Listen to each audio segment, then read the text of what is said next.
êtes bel et bien branchés sur le reflet de Kinshasa où vous êtes en train de suivre votre émission Homme intègre. Nous sommes en train de recevoir sur ce plateau le pasteur Crispin Kayembe, qui est pasteur responsable de l'église Bethel Cité Verte, qui est là pour vous édifier. Bienvenue, pasteur.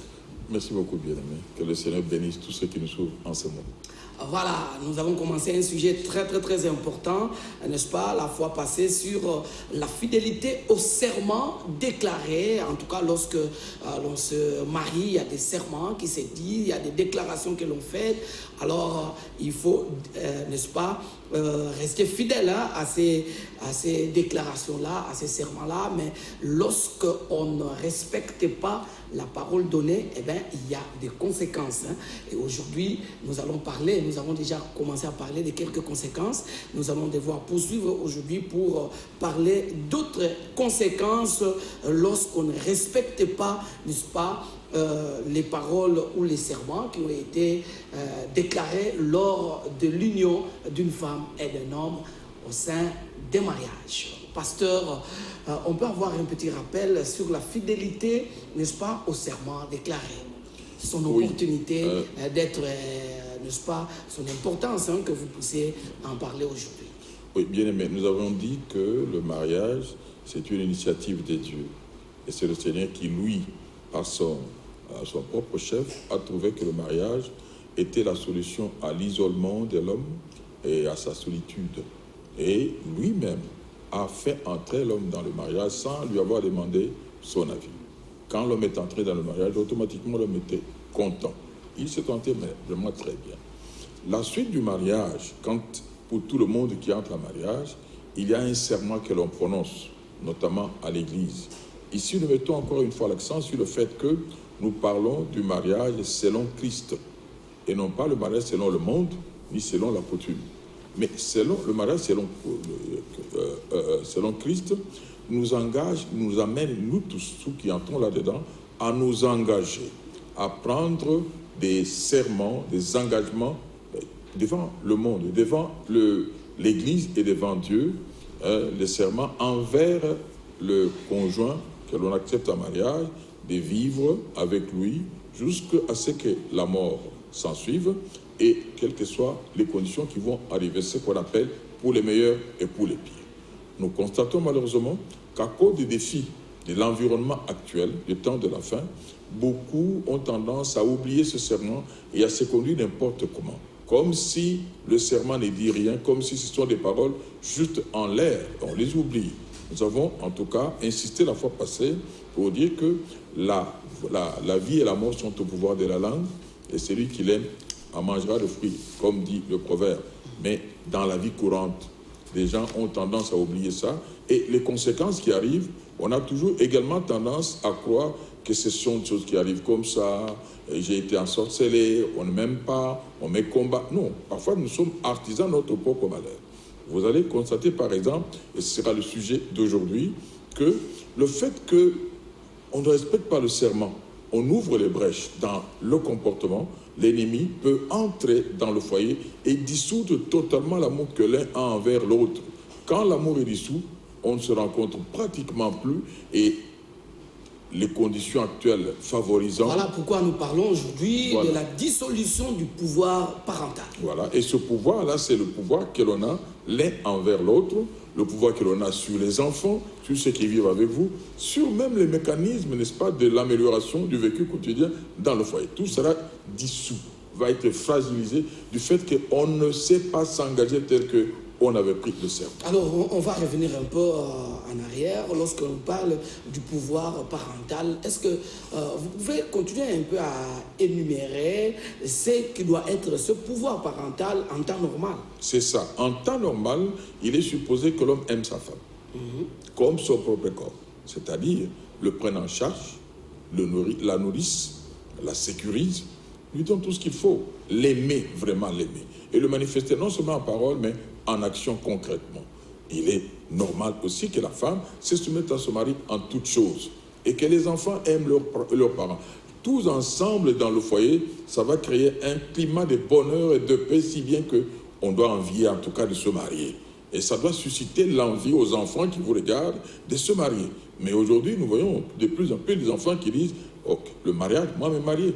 Avec ce que je vois là, je préfère plutôt rester comme je suis. » Et il y en a même qui prouvent, qui pensent que se marier, ce sera la dernière chose à laquelle il faut penser. Il faut plutôt conduire sa vie en tant que célibataire, en tant que singleton, en tant que n'importe qui mener se marier.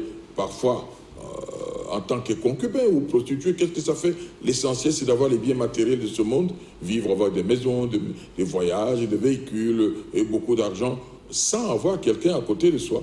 Aujourd'hui, ce mouvement a pris de l'ampleur dans l'Occident, si bien que beaucoup de jeunes gens ne se marient plus. Ils vivent seuls, ou ils vivent, vous voyez, il dit, j'ai un petit copain, j'ai une petite copine. Quand il dit que j'ai un petit copain, c'est un monsieur de 50 ans qui a un petit copain, a une petite copine, une petite amie. C'est-à-dire, ils ne sont pas mariés. Le serment, il n'aime plus de ces histoires de serment. Voilà. Alors, par conséquent, en tout cas, d'abord, il y a beaucoup de choses qui viennent, en tout cas, c'est un fait qui entraîne beaucoup d'autres choses. Ça entraîne beaucoup de choses. Alors, pendant que peut-être on risque d'oublier que l'origine qui amène toute cette légion de problèmes serait le manque de la fidélité aux serments qui ont été déclarés. Oui. Alors, parmi les conséquences, finalement, on trouve certaines personnes avoir des occupations de femmes hors foyer. C'est ça. Bon, disons tout de suite que ce n'est pas vraiment les occupations hors foyer qui sont la cause. Si la base elle-même est fragile, le fait que j'ai prononcé des paroles, j'ai pris des engagements. D'abord, regardez, la vie chrétienne, c'est une vie active, c'est une vie active. Il n'est pas dit que quand vous devenez chrétien, vous devez mener votre vie comme vous l'attendez. Non. Vous avez des devoirs. Vous devez mener votre vie en sorte que le serment que l'on a prononcé, de déclarer Jésus-Christ comme mon Seigneur et Sauveur personnel, fait que votre vie doit changer. Vous ne devez plus mener votre vie dans un climat de libertinage. Non. Ce n'est pas le libertinage. Il faut nous avons des devoirs à faire, à remplir. De même, dans la vie du foyer, quand on se marie, on ne peut plus mener sa vie comme si on était célibataire, comme si on vivait seul. Même déjà, quand vous dormez sur votre lit, vous étiez seul. Vous savez comment vous dormiez. Il y en a qui dorment en diagonale, d'autres en 6, d'autres en X, d'autres en, je ne sais pas moi, en haut. Il y en a qui mettent l'oreiller sur la poitrine, d'autres sur la tête, d'autres sous la tête. Non, quand vous vous mariez, vous devez tenir compte qu'il y a quelqu'un à côté de vous. Vous devez tenir compte de ça. Le minimum que l'on peut physiquement, quand vous devez manger, vous faisiez les achats pour vous seul. Maintenant, vous êtes à deux au moins. Vous devez en tenir compte. Mais là, vraiment, c'est que vous dites là, bon, si on fait un sondage à travers, prenons notre ville de Kinshasa, en tout cas, vous aurez des résultats qui ne seront pas satisfaisants. Je pense qu'il faudra qu'on fasse prochainement un petit sondage, qu'on montre des images quand même, qui puissent voir si ça soutient ce que nous sommes en train d'avancer ou pas. Alors, vous êtes en train de suivre, lorsque vous êtes marié, en tout cas, sachez que vous êtes avec un homme, et l'homme aussi, lorsque vous êtes marié, sachez que vous avez une femme. Donc, même quand vous êtes sur votre lit, tenez compte de la présence de l'autre. Mais oui, vous n'allez pas dormir en diagonale quand vous savez que vous avez quelqu'un à côté. Vous occupez tout le lit. Et lui, elle, lui ou elle dormira comment et où? C'est une question. Maintenant, revenons maintenant à la question de base. Si déjà le serment est biaisé, vous n'en tenez pas compte, vous avez des occupations dehors, vous partez 7 heures, vous partez 6 heures, vous rentrez 22 heures, tous les jours. Et l'autre vit avec qui? Supposons que ce soit la femme qui fait autant. Ces occupations en dehors du foyer font que le temps à vous consacrer à vous deux n'existe pratiquement plus. Cet amour que vous aviez qui s'était enflammé, cette chaleur d'amour, n'est-ce pas, va commencer à s'éteindre petit à petit. Le fait que ça s'éteigne petit à petit, n'importe quoi peut arriver dehors, ça va vous emporter. Donc vous pensez que la présence du conjoint à côté de sa conjointe ou vice-versa est vraiment indispensable dans un foyer? Il est nécessaire. Vous devez vous retrouver, vous devez partager tout ce que vous avez vécu pendant la journée. Vous devez dialoguer sur les difficultés que vous rencontrez, séparément ou ensemble. Vous devez, en tout cas, parler, voir comment est-ce que vous allez trouver des solutions, n'est-ce pas, à votre foyer commun. C'est à vous deux, ça vous appartient. Il y a certains mariages où on ne s'est jamais vu, on ne s'est jamais rencontré parce qu'on a vu la photo sur Facebook, on a parlé, on a envoyé l'argent chez les parents pour faire le mariage.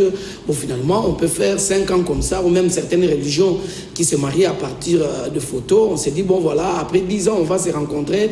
Et parfois, toute une longue vue comme ça, on ne s'est jamais rencontré, même si on peut parler à travers des réseaux sociaux. Je pense que nous en avions déjà parlé il y a un temps, n'est-ce pas, sur les mariages constitutionnels, pas sur le consentement de l'homme qui a vu l'être aimé, l'être choisi, qui n'a pas sélectionné, mais on le lui a amené. On a dit une fois que c'était un colis postal qu'on vous a envoyé. Il y a beaucoup d'efforts qu'il faut fournir pour stabiliser un tel foyer. Beaucoup d'efforts sur le plan spirituel et sur le plan psychique et sur le plan physique et moral aussi. Il y a beaucoup d'efforts qu'il faut fournir. Pour qu'un tel mariage puisse réussir, il y a beaucoup d'efforts qu'il faut fournir. Mais, en tout cas, si nous lisons la Bible, on dit l'homme doit quitter son père, s'attacher à sa femme. Il doit la voir. Il doit dialoguer avec elle. Le premier consentement, le premier accord, c'est entre vous deux.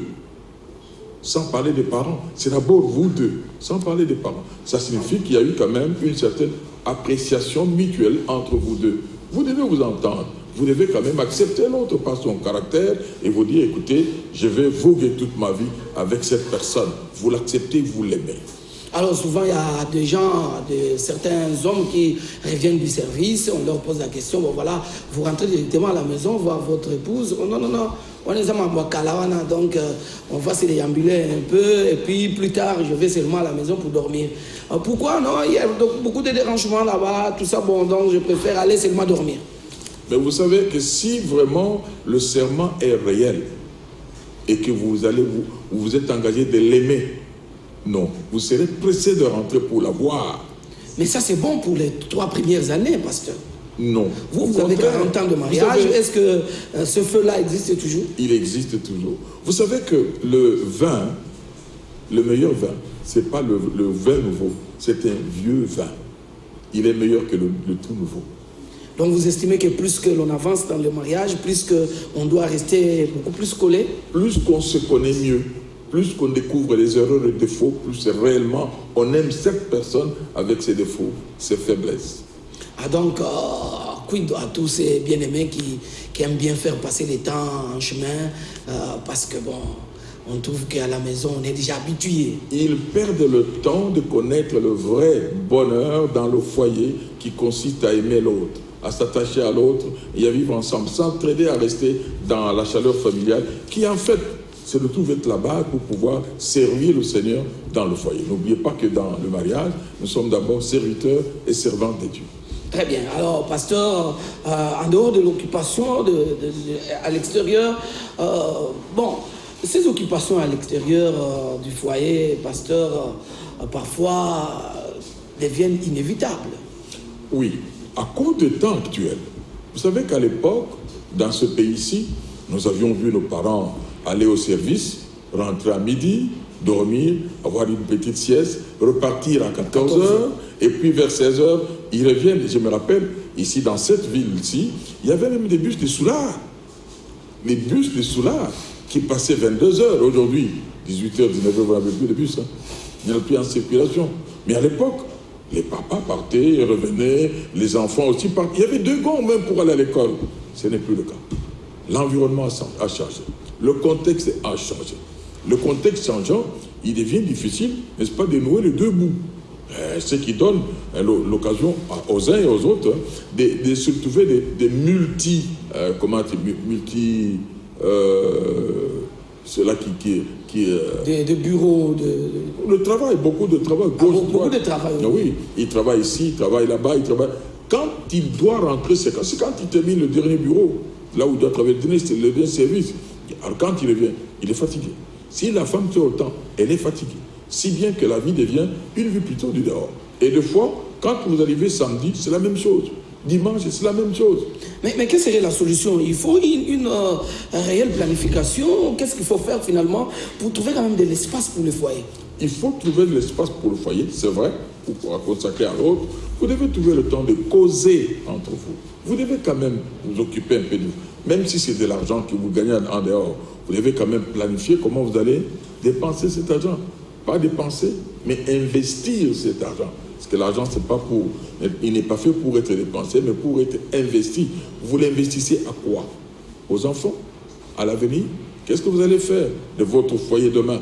Tout ça, ça demande du temps. Vous devez vous retrouver. Vous devez avoir les données du problème.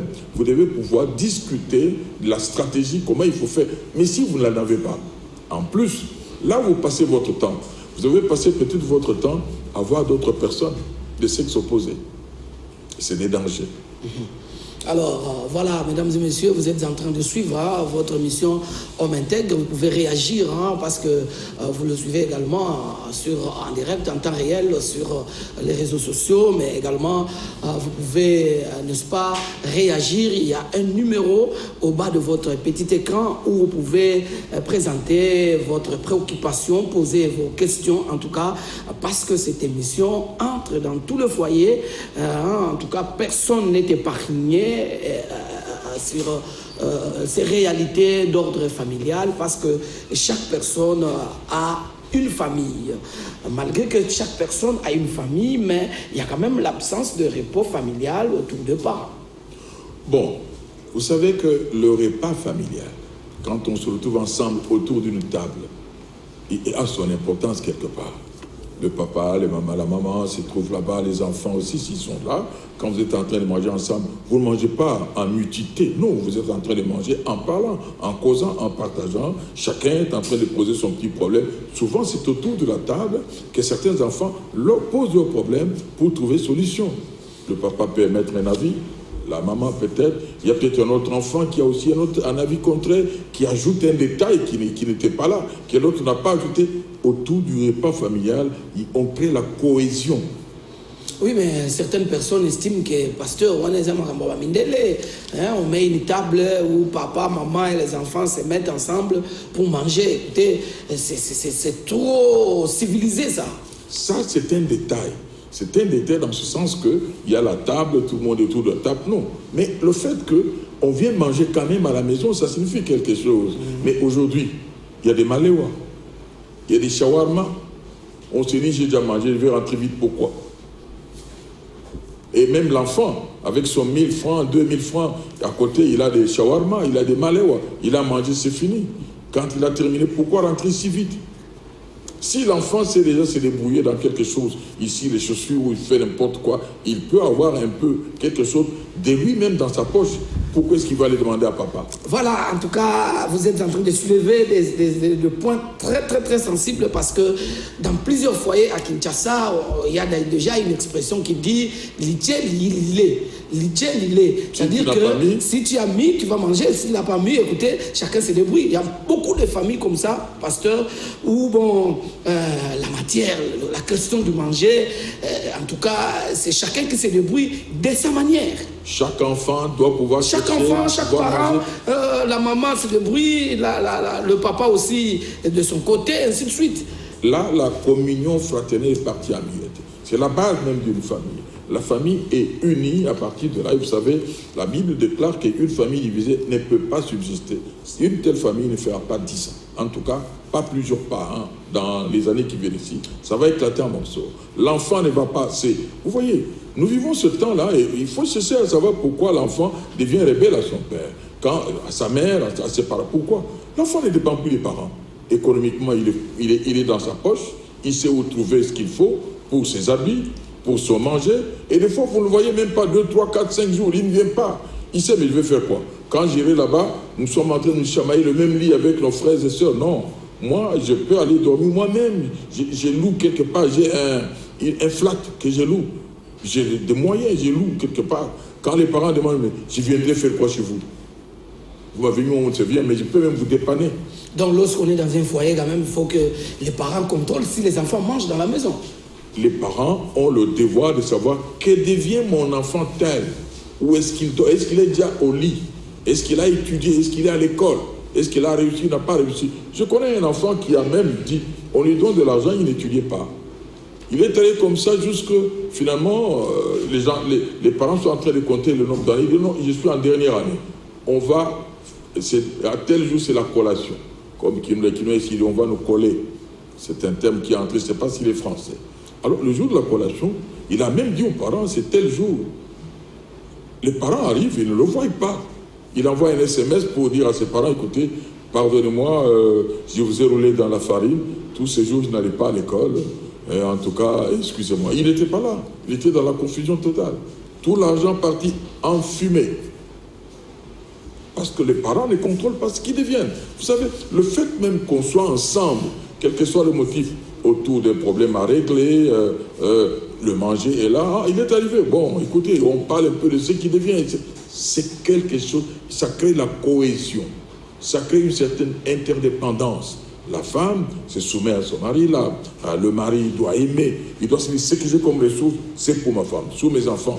On n'exclut pas que le papa peut, de temps en temps, quand il n'a pas le temps au service, manger à midi ou pendant les heures de repos. On comprend, mais en tout cas, l'essentiel de tous, de ces avoirs, c'est à consacrer à la famille. L'école des enfants, les soins pour les enfants, leurs habits, l'anniversaire, on doit aller ensemble pour voir les amis qui ont un événement heureux. Voilà, ça crée quelque chose. Alors, pasteur, en tout cas, il y a plusieurs Maléwa actuellement dans presque tout le bureau, dans toutes les entreprises.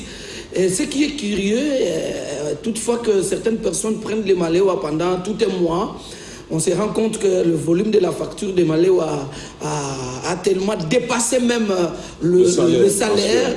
Et finalement, la maman de Maléwa qui va retirer l'argent à la source, au niveau des ressources humaines, et puis l'homme se retrouve comme ça, à la fin du mois, il n'a rien à apporter à la maison, parce que tout est vidé par les Maléwa.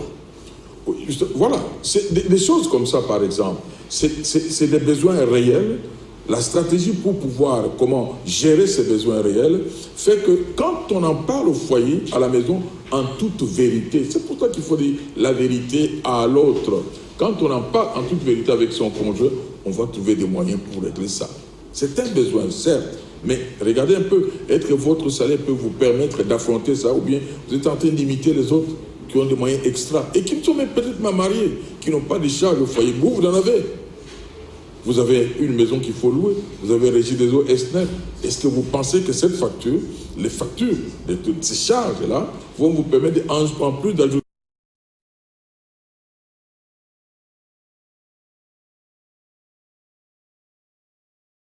Et vous allez payer à la fin du mois, ce n'est pas un problème. Ça l'est un problème, ça l'est. Il est réellement un problème. Des choses comme ça, des problèmes réels que vous rencontrez. Dites ça à votre conjoint. Parlez-en. Vous allez en parler quand? Alors, par conséquent, en tout cas, il y a beaucoup de mamans, en tout cas, qui se plaignent. 2, 3, 4 jours, on a mis la nourriture sur la table. Papa vient directement, il dort, il ne mange pas. Il ne mange plus. Et ça fait problème.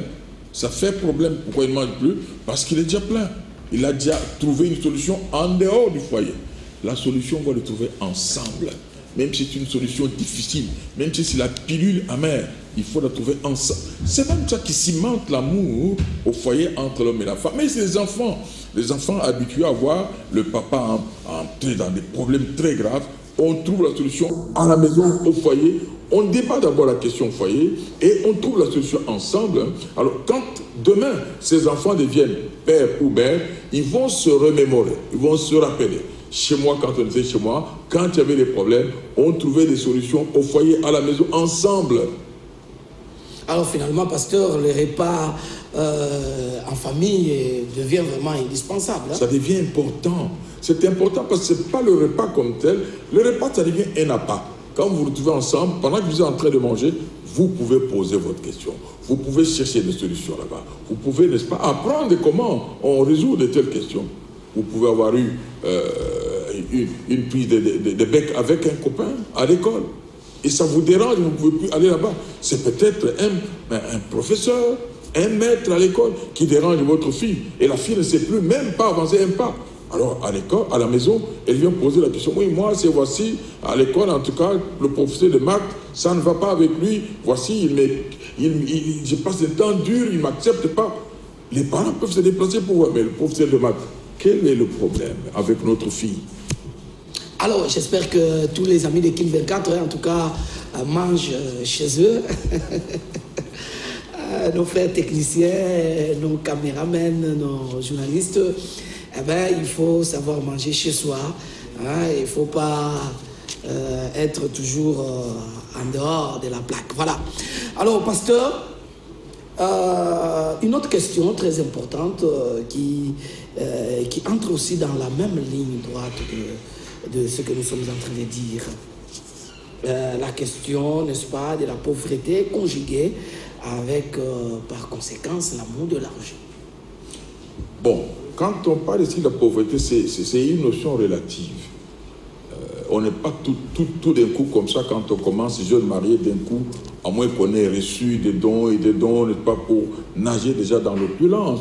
Mais tout nouveau foyer, les jeunes qui commencent, c'est toujours petit à petit, l'oiseau fait sonner, n'est-ce pas, quand on commence comme ça. Mais si déjà à ce niveau-là, quand on commence, avec les vicissitudes de la vie aujourd'hui, on se rend souvent compte que ce que l'on possède ne suffit pas pour faire face, en tout cas, aux exigences de la vie.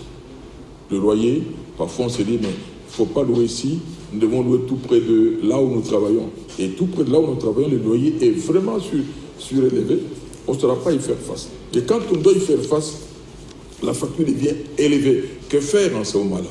Il faut traiter cette question au foyer. Mais alors voilà la question. Vous êtes tout le temps parti, préoccupé en dehors. Et des fois, au travail où vous travaillez, votre femme peut, tout d'un coup, le patron ou je ne sais pas, un autre collègue de CV peut se rendre compte que vous avez des difficultés de finances. Il peut vous proposer de vous aider. Si déjà, vous voyez à la maison, votre mari ne parvient pas, vous-même, ça ne marche pas. Et que vous regardez, vous vous dites, mais ici, ce collègue ou le chef m'offre sans condition, vous allez prendre. Vous dites, non, quand j'ai un peu plus d'argent, j'ai résolu les problèmes. De toute façon, lui, il est très bon, il est tellement bien qu'il ne va me poser aucune question. Au fil de temps, vous dépendez déjà de cet homme-là. Vous croyez vraiment que ça va aller comme ça, sans condition? Ça va finir mal.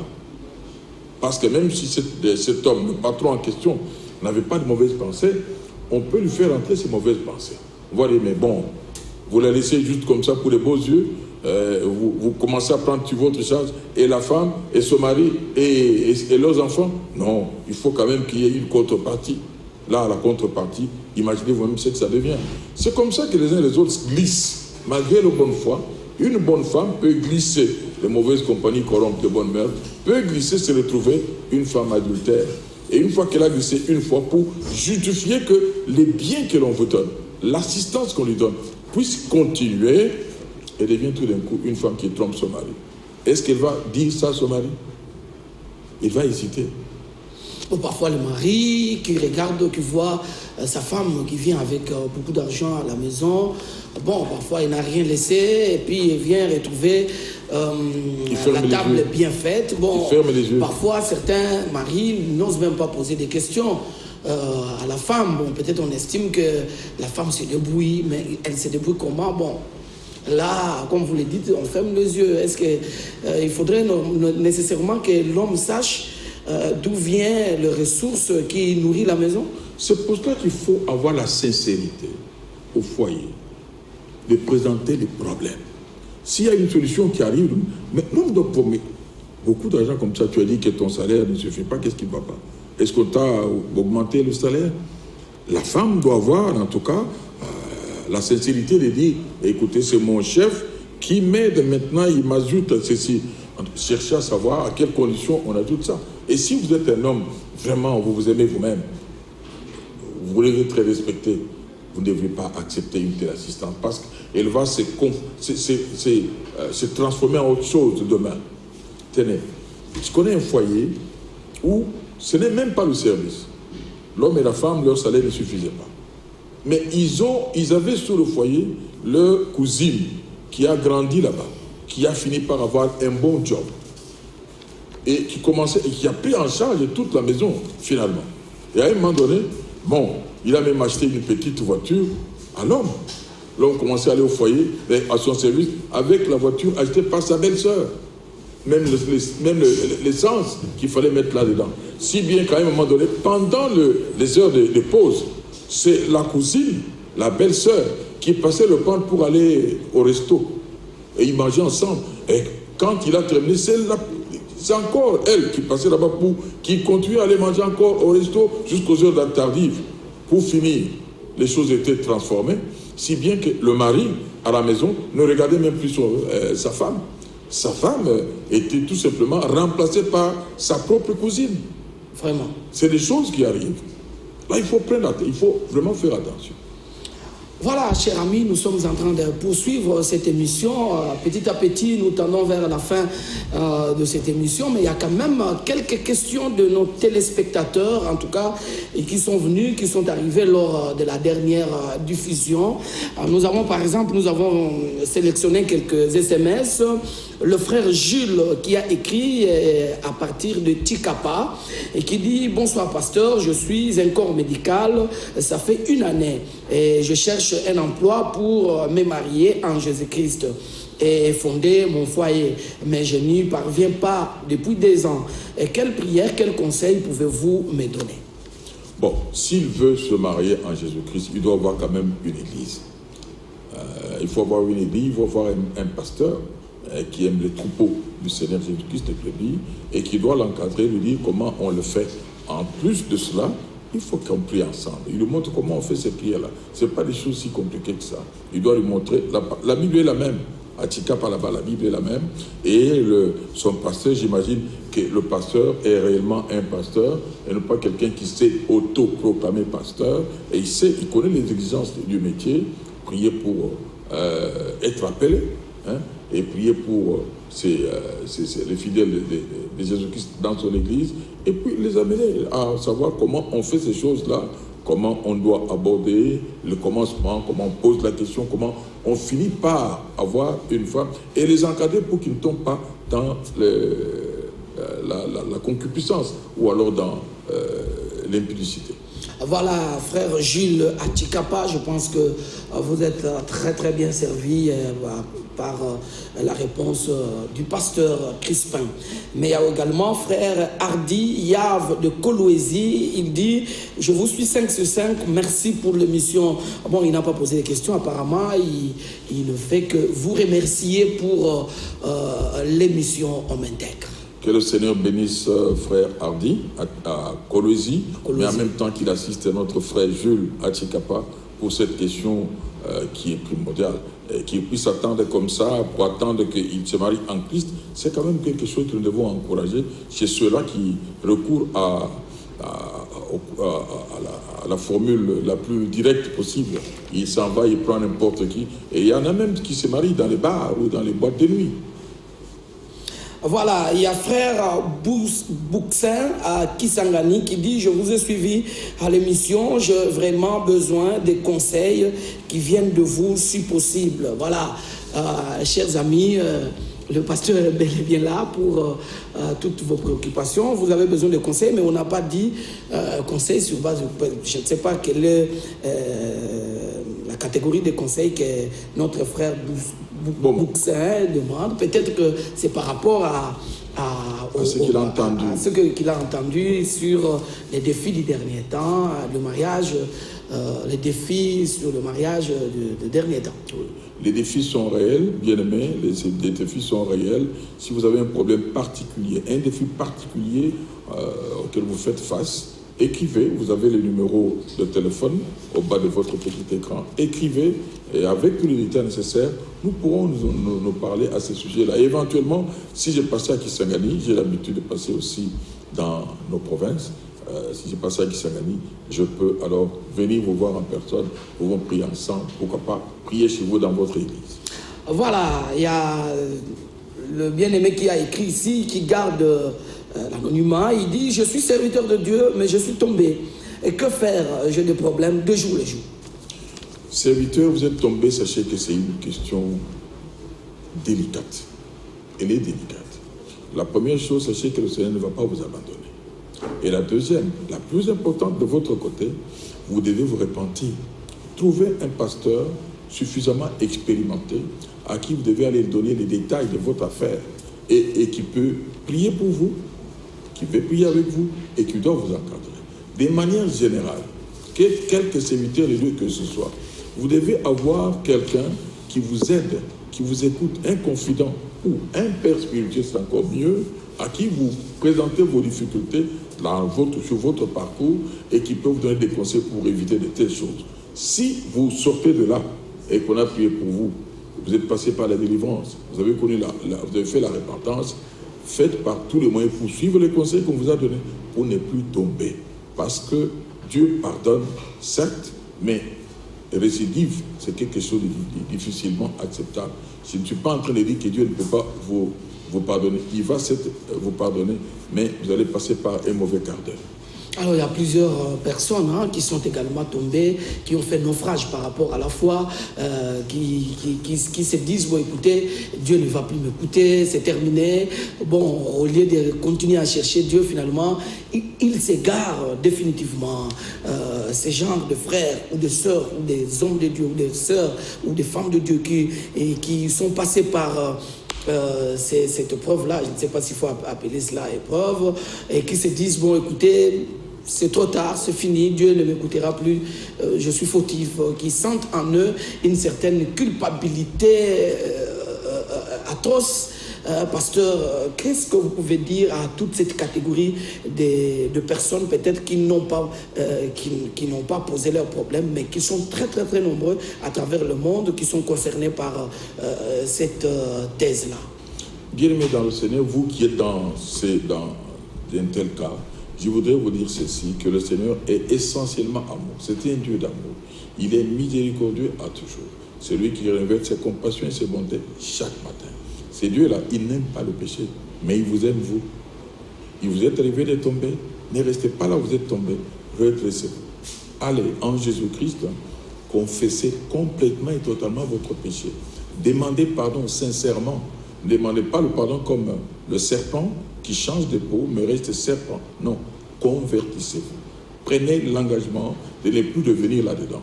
Vous ne saurez pas tenir bon, ne pas tomber si vous n'avez pas un encadrement correct. C'est pour cela que vous devez avoir recours à quelqu'un beaucoup plus expérimenté que vous et qui doit vous aider à comment il faut marcher dans le Seigneur. C'est faux de croire que quand on est en Christ, quand on est serviteur de Dieu, on doit se conduire comme on veut. Non, les pièges seront là. Mais sachez qu'il faut résister, il faut tenir et il faut avoir recours au Seigneur Jésus qui vous viendra en aide à tout moment. Ses oreilles ne sont pas bouchées. Il vous viendra en aide et vous allez vous en sortir. Voilà, pasteur, vous allez donner quand même un petit message par rapport à notre sujet d'aujourd'hui, la dissolution du pouvoir parental, en grosso modo, en tout cas en résumé. Vous pouvez regarder tout droit à votre caméra et conclure, dire ce que les gens doivent retenir de cette émission. Bien-aimés dans le Seigneur, si vous avez voulu vous marier dans le Seigneur, mariage selon Christ, je vous encourage et je vous félicite, vous qui avez voulu vous marier de cette manière-là. Parce que c'est facile de se marier dans le monde. Vous êtes dans le bar, où il veut comme vous voulez. Vous faites comme vous voulez. La femme fait ce qu'elle veut, vous faites comme vous voulez. C'est plus simple. Mais sachez que demain, le Seigneur vous posera des questions. Il vous demandera des comptes. Se marier selon la coutume, c'est vrai. C'est facile parce que vous avez des pressions. On vous dit, vous ne devez prendre que tel et non pas tel. Ne prenez pas telle tribu, telle autre tribu. Quand on est en Christ, on est dans le Seigneur, on est chrétien. On n'appartient ni à tribu X, ni tribu Y. Mais si donc vous êtes réellement dans le Seigneur, vous devez savoir qu'il y a des règles et qu'il faut absolument suivre.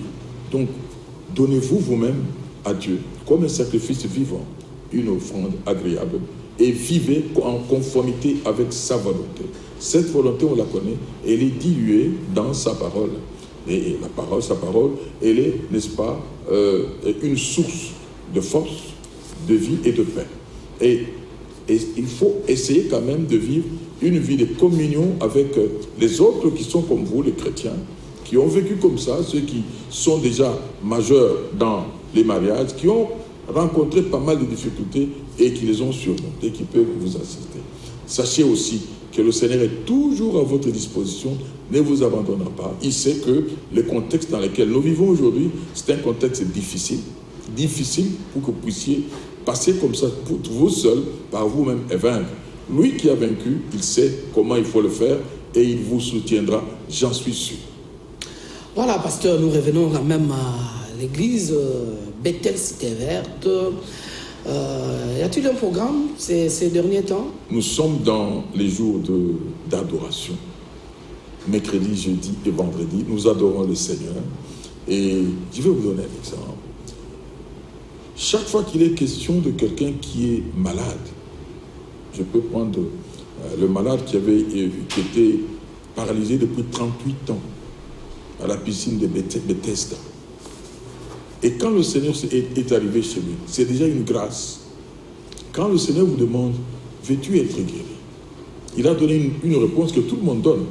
Comment voulez-vous qu'il soit guéri s'il n'y a personne pour me jeter dans la piscine? Quand j'essaie de tomber, il y a quelqu'un qui est déjà tombé avant moi. La particularité de cette piscine était que un ange du Seigneur venait agiter l'eau. Celui qui tombe le premier là-dedans, il est guéri. Mais lui, il était paralysé. 38 ans entre nous quand même. Même la famille avait été déjà découragée. Ce n'est plus un homme à pouvoir assister. Il y a dans nos vies des gens qui vivent des vies comme celle-là. Quand vous faites déjà 2 ans à l'hôpital, on vous oublie. Même ceux qui vous apportaient quelques soins ne viennent plus. Quand on pose des questions de savoir, non, profitez. Il n'est pas déjà mort. Ah, il va mourir quand? On nous dit que son état est déjà perdu. Non, vous devez savoir. Comme ce jour-là, à la piscine de Bethesda, quand le Seigneur Jésus a posé la question, veux-tu être guéri? Quand il dit, je veux être guéri, le Seigneur lui a dit, mets-toi debout et marche. Quand il s'est mis debout pour marcher, la gloire du Seigneur a éclaté en lui. La gloire du Seigneur amène une force qui n'est pas de ce monde. Une force qui amène la guérison, qui amène la solution à tout problème. Quand on se plonge dans l'adoration, cette gloire du Seigneur éclate et donne toute solution à n'importe quelle calamité, n'importe quel blocage. Voilà, pasteur, c'est la fin de l'émission. Rappelez l'adresse de l'église. Sur la route de Matadi, nous adorons le Seigneur mercredi, jeudi et demain, vendredi. Nous l'adorons en face de l'entrée du camp des officiers, camp des Badiading, juste derrière la station Total. Voilà, fin de cette émission, mesdames et messieurs. Prochain rendez-vous jeudi 17h50. Également la rediffusion vendredi à 7h20.